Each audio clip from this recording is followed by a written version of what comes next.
Alhamdulillah wassalatu wassalamu ala rasulillahi sallallahu alayhi wasallam. Tumekutana kwa mara nyingine, alhamdulillahi rabbil alamin.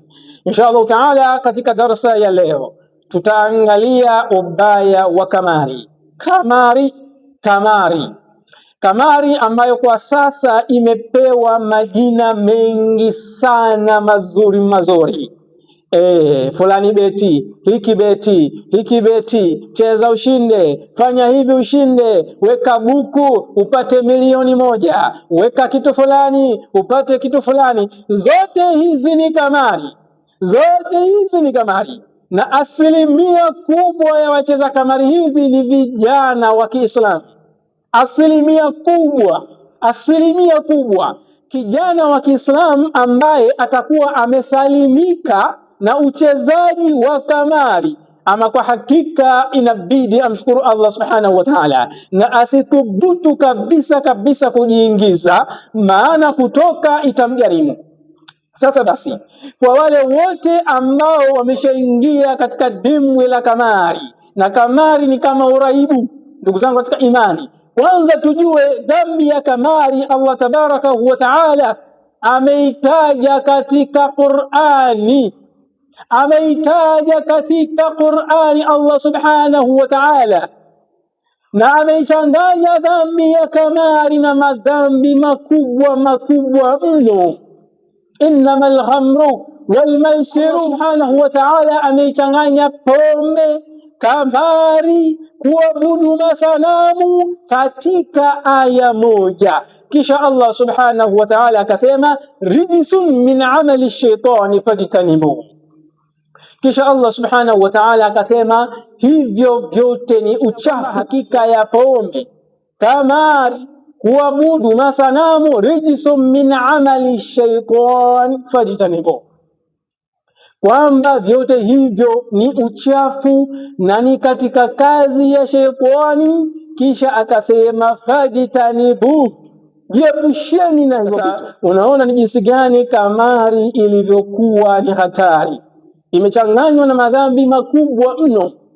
Sasa riziki ya mcheza kamari yote ni haramu, mavazi yake yote yatakuwa ni haramu, chakula chake chote kitakuwa ni haramu, kwa sababu riziki yake jinsi anavyoipata anaipata kupitia chumo la haramu.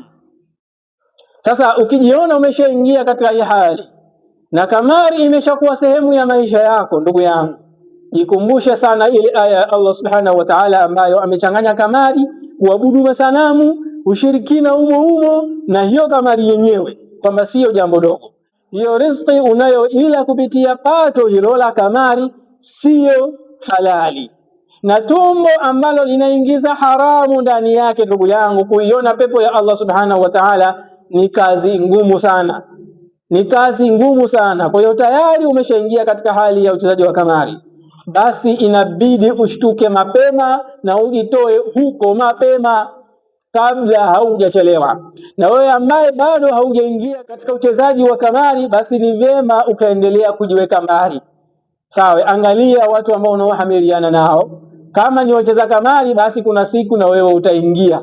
Kwa jitahidi kuweka mipaka. Hata kama una marafiki ambao ni wacheza kamari, basi weka mipaka fulani, ili usije ukajikuta unaingia katika huo mtego. Sababu shetani akitaka kuanza kukuvuta, atakuanza taratibu. Weka 500 utakula 10,000, weka 1000 utakula 20,000.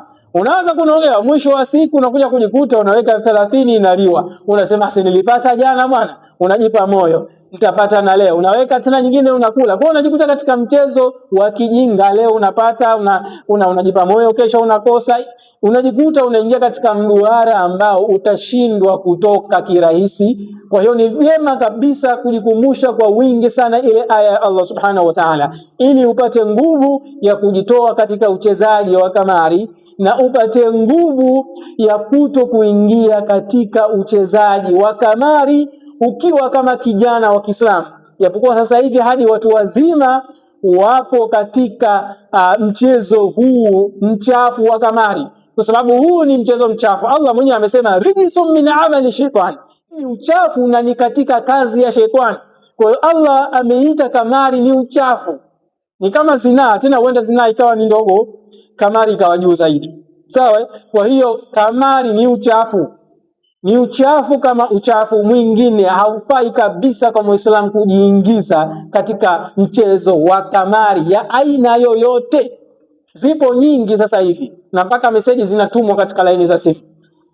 Meseji zinatumwa, unajikuta tu umeshatumiwa. Yaani mtu unalazimishwa kubeti, kutamanishwa kubeti, kupata mamilioni ya hela ya haramu.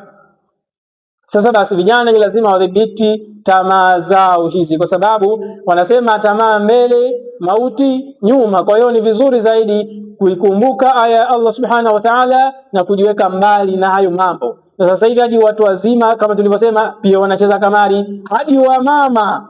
Sasa hivi hadi wamama wanacheza kamari. Sasa hivi mitandao sasa hivi inawaruhusu watu kucheza kamari kwenye simu zao, sio mpaka waende kwenye mabanda ndo wakacheze betting zile.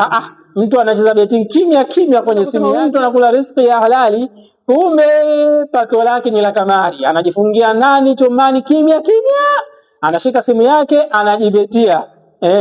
Anajibetia vizuri, anapata maisha yanaenda, yanamnyokea, ananunua kitanda hiki na kile, anaona maisha yamenyoka. Lakini hapana, bala inna rabbahu kana bihi basira. Hapana bana, Allah subhanahu wa ta'ala anaona na anasikia. Hata kama ukajifungia ndani, ukajifungia wapi, hapana, bado Allah subhanahu wa ta'ala yeye atakuona tu. Sawa? Utajificha kwenye macho ya watu, lakini bado Allah subhanahu wa ta'ala huwezi ukajificha popote kutokana na yeye. Kwa hiyo ni hivyo tu, tujikumbushe sisi wenyewe katika kuhakikisha kwamba hatuingii katika mchezo mchafu wa kamari. Sio mchezo, ni mchezo mchafu kama alivyosema Allah, rijsun, ni uchafu kabisa kabisa, haufai na ni kazi ya sheitani. Wabillahi at-tawfiq.